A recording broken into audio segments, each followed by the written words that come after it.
প্রত্যেকটা মানুষের কিন্তু আলাদা আলাদা দায়িত্ববোধ চলে আসে।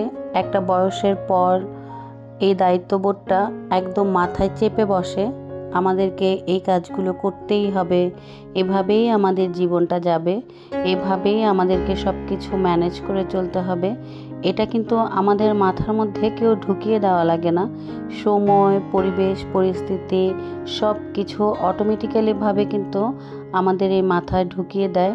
আর আমরা দিনের পর দিন কোনো একটা অজানা শক্তির মাধ্যমেই কিন্তু এই কাজগুলো করে যাই, সেটা পুরুষ হোক কিংবা মহিলা।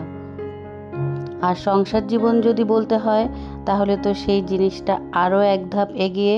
এই সংসার জীবনটার মধ্যে পুরুষ হোক বা মহিলা হোক, আর সংসারের দুইজন বড় কর্তা বা কর্ত্রীই হোক, সবাই কিন্তু মিলেমিশে চেষ্টা করে এই সংসারটাকে সুন্দর করে সাজিয়ে গুছিয়ে তুলবার। আসসালামু আলাইকুম, আমি Jannatul Ferdous Piya family bonding Bangla blog channel থেকে আরেকটা নতুন ব্লগ নিয়ে এসেছি। আশা করছি সবাই অনেক ভালো আছেন, সুস্থ আছেন। কোরবানির ঈদ কিন্তু শুরু হয়ে শেষ হয়ে গেল, এখন আবার সেই কর্মব্যস্ত জীবন শুরু হয়েছে। সবাই সব রকম যে ব্যস্ততা নিয়ে শেষ করে তারপর ঈদটা উদযাপন করেছিল, সেটা কিন্তু আবার নতুন করে শুরু হয়ে গেছে। স্কুল বলেন, অফিস বলেন, ব্যাংক বলেন, ব্যবসা প্রতিষ্ঠান বলেন, সব কিছুই কিন্তু নতুন করে আবার মাথাচাড়া দিয়ে উঠেছে। তো সেই সাথে আমার ব্লগটা কিন্তু আগাচ্ছে না। আমার ঈদের যেই ব্লগগুলো আসার কথা, সেটা আমার হয়তো আরও বেশ কিছুদিন পরে আসবে।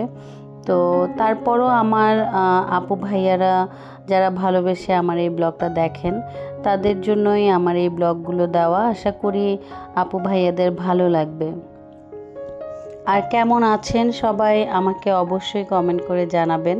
আশা করছি আপনারা সবাই অনেক ভালো আছেন, সুস্থ আছেন। যে যেখানেই বসে আজকের এই ব্লগটা দেখছেন, আল্লাহ আপনাদেরকে সুস্থ রাখুক, ভালো রাখুক, এই কামনা করে কিন্তু আজকের এই ব্লগটা শুরু করছি।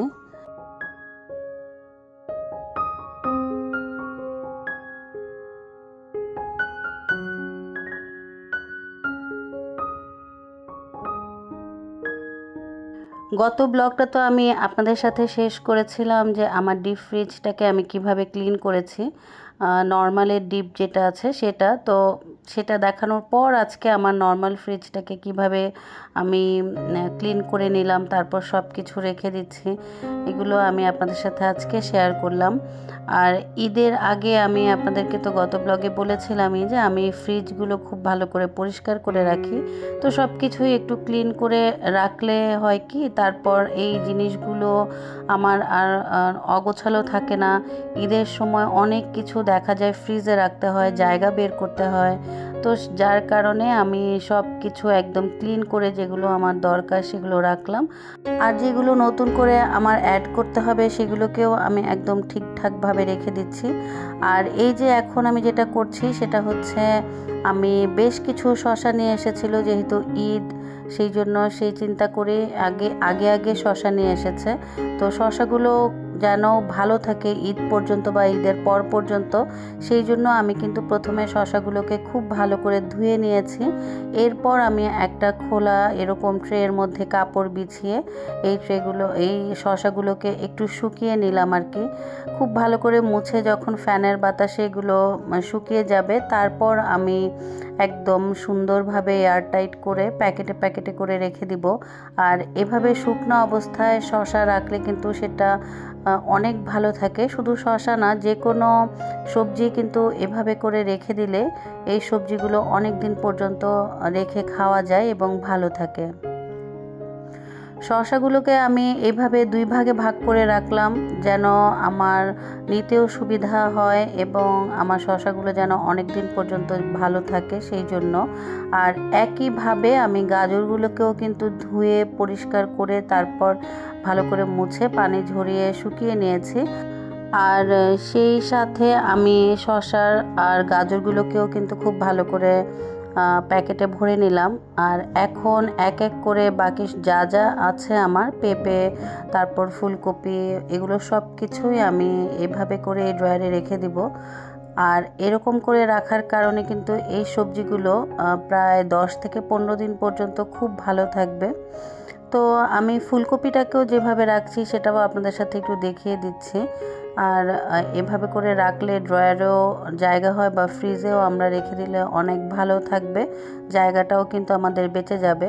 যেহেতু আমি একটু চাইনিজ সবজি রান্না করব, তো আমার ফুলকপির নিচের এই অংশটা প্রয়োজন নেই, তাই আমার যতটুকু দরকার সেই পরিমাণে আমি কেটে নিয়ে তারপর এটা ফ্রিজে রেখে দিব।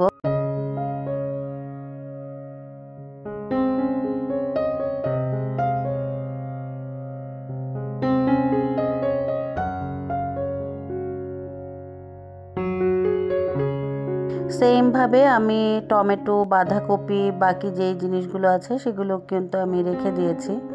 কাঁচামরিচটাকে আমি বরাবরের মতো শুকনা করে তারপর কাঁচামরিচের যে বোটা সেটা ফেলে দিয়েছি। আর এই টিফিন বক্সটা হচ্ছে আমার ছোট ছেলে জাওয়াদের, তো ওর স্কুলে যেই নাম সেটা হচ্ছে ওমাইর।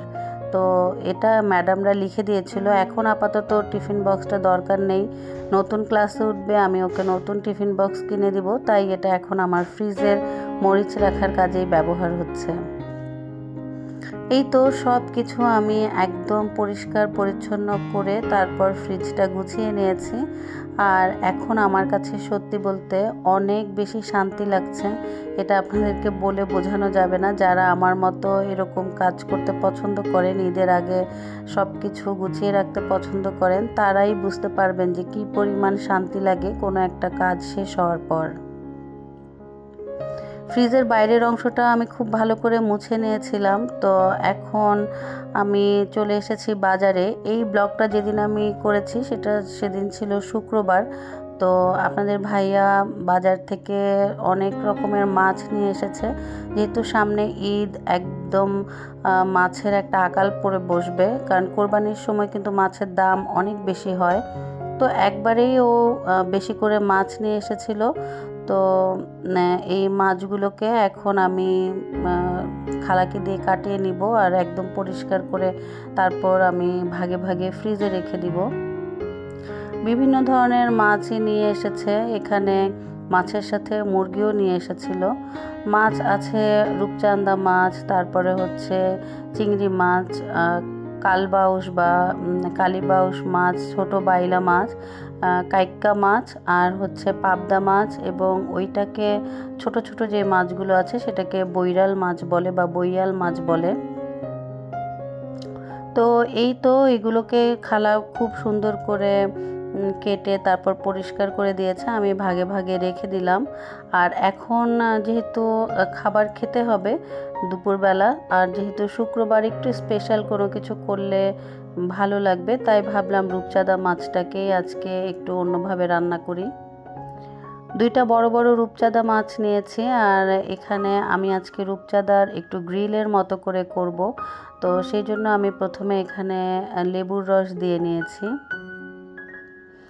এরপর আমি এখানে দিয়ে দিচ্ছি রসুন বাটা। রসুন বাটাটা আমি দুইটা মাছের মধ্যেই পরিমাণ অনুযায়ী দিয়ে দিচ্ছি। আর এখন আমি যেটা দিয়ে দিলাম সেটা হচ্ছে গোলমরিচের গুঁড়া। গোলমরিচের গুঁড়াটা একটু বেশি করে দিতে হবে, তাহলে ফ্লেভারটা ভালো আসবে। এরপর আমি সয়া সস দিয়ে দিচ্ছি। আর আমি ব্যক্তিগতভাবে এই সয়া সসটাই সবচেয়ে বেশি পছন্দ করি, কিন্তু এই সয়া সসটা আমি এবার ঈদে কিনতে পারিনি, আমার এই সয়া সসটা মার্কেটে আর পাইনি আর কি। তো ওয়েস্টার সসও আমি দিয়ে দিলাম, আর ওয়েস্টার সসটা আমার শেষ হয়ে গেছে। নতুন করে যেগুলো বাজার করেছি সেগুলো তো আর আপনাদের সাথে এখনও শেয়ার করা হয়নি, পরের ব্লগে ইনশাল্লাহ শেয়ার করব।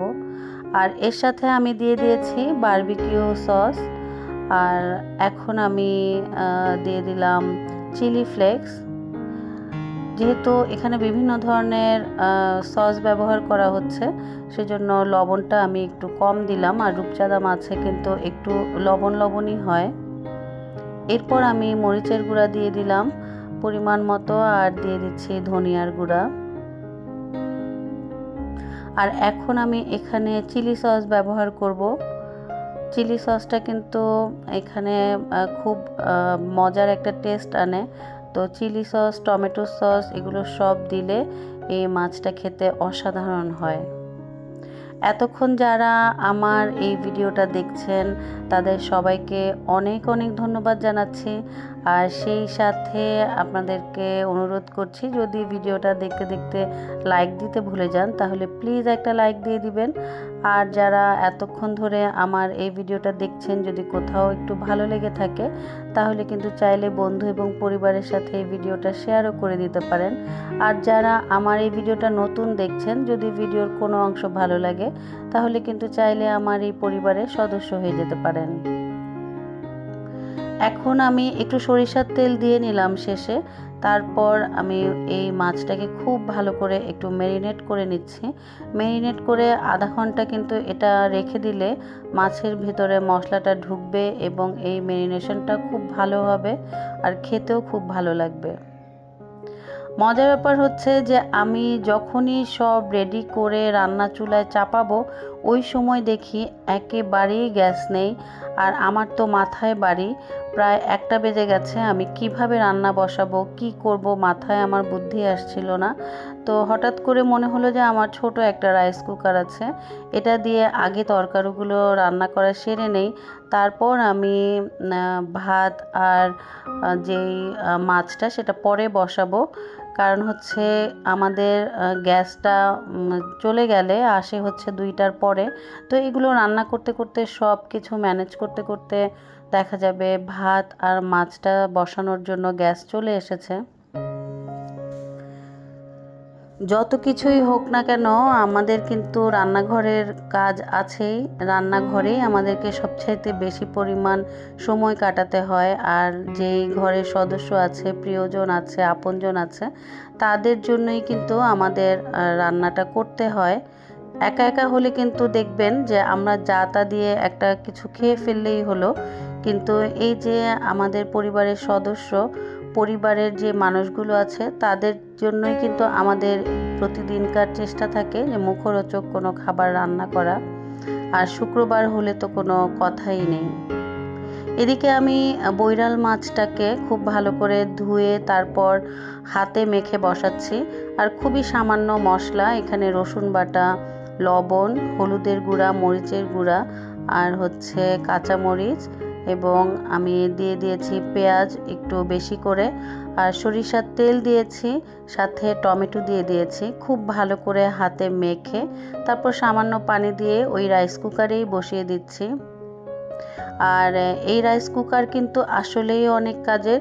ছোটোখাটো এই ধরনের রান্নাগুলো করা, হুটহাট করে নুডলস তৈরি করা, কিংবা আমরা চাইলে কিন্তু এই জিনিসটা ক্যারি করে নিতেও পারি। যদি কোথাও ঘুরতে যাই তাহলে খুব সুন্দরভাবে কিন্তু বাচ্চাদের বা নিজেদের যে চাহিদাটা সেটা পূরণ করা যায়। যেমন আমার জন্য তো আজকে এইটা অনেক বড় বন্ধু হিসাবে কাজ করেছে, যেহেতু আমার গ্যাস ছিল না। যদি এইটা না থাকতো আমার কিন্তু ওদেরকে খাওয়া দিতে অনেক বেশি দেরি হয়ে যেত। রান্নাঘরের প্রত্যেকটা জিনিস হোক বা রান্নাঘরের বাইরের প্রত্যেকটা জিনিস হোক, কখনো আমাদের অনেক কাজে লাগে আর কখনো আমাদের সেই জিনিসটা কাজে লাগে না। আর যখন আমাদের কাজে লাগে তখনই কিন্তু সে আমাদের সবচাইতে বড় বন্ধু হয়ে যায়। তারপর যখন আমাদের কোনো কাজে লাগে না, হয়তো অবহেলায় পড়ে থাকে আর নয়তো আমরা তার কথা ভুলেই যাই। মানুষও কিন্তু অনেকটা সেই রকমই। আমাদের চারপাশে এমন অনেক মানুষ আছে যাদেরকে আমরা প্রয়োজনেই ডাকি, প্রয়োজন ছাড়া বা প্রয়োজন ফুরিয়ে গেলে কিন্তু আমরা সেই দিকে তাকাইও না। এক এক ধরনের মানুষের আসলে এক এক রকমের চিন্তাধারা, এক এক রকমের চলা। তবে কিছু কিছু জিনিস আমরা মনের অজান্তেই একই রকমভাবে করে থাকি। এটা হয়তো আমাদের সময়ের অভাবই বলি, অথবা আমাদের স্বভাবেরই দোষ। যাই হোক, এখন আমি মাছটাকে চুলায় দিয়ে দিয়েছি। আর আমি এটা কিন্তু অনেক তেলের মধ্যে করছি না, একদম শ্যালো ফ্রাই বলতে পারেন, যে অল্প তেলের মধ্যে দিয়ে তারপর আমি চুলাটাকে মিডিয়াম থেকে লো আঁচে রেখে এরপর আমি এই মাছটাকে ভেজে নিচ্ছি। আর একটু পর পর যে মাছের মশলাটা আছে সেই মাছের মশলাটাকে আমি এভাবে ব্রাশ করে করে দিয়ে দিচ্ছি, এতে করে মাছের ভেতরে যে জুসি ভাব সেটা থাকবে এবং মশলাটাও পুরো মাছে সুন্দরভাবে যাবে। যদি কারোর গ্রিলার থাকে তাহলে তো আরও বেশি ভালো হয়, কয়লা দিয়ে করলে আরও বেশি ভালো হয়। তো আমার যেহেতু এই অপশানটা নেই, আমার এটা অন্যভাবে করতে হবে। এখানে আমি আমার ঘরের কয়লা ছিল, সেই কয়লাটাকে খুব ভালো করে পুড়ে লবঙ্গ দিয়ে দিয়েছি, তার উপরে আমি সরিষার তেল দিয়ে দিলাম। চাইলে কিন্তু কেউ ঘিও দিয়ে দিতে পারেন। ঘি দিয়ে দিলে আরও অনেক বেশি সুন্দর একটা খুশবু আসে, তবে ঘি আমার শেষ হয়ে গিয়েছিল, সেই জন্য আমি আর ঘিটা দিতে পারিনি, সরিষার তেল দিয়ে দিয়েছি।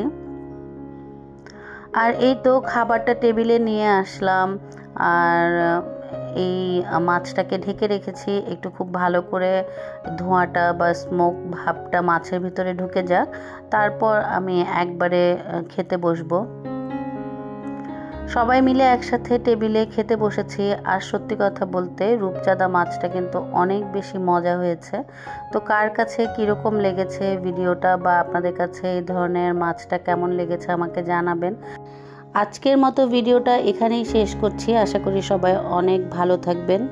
নেক্সট ভিডিওতে দেখা হবে। আল্লাহ হাফেজ।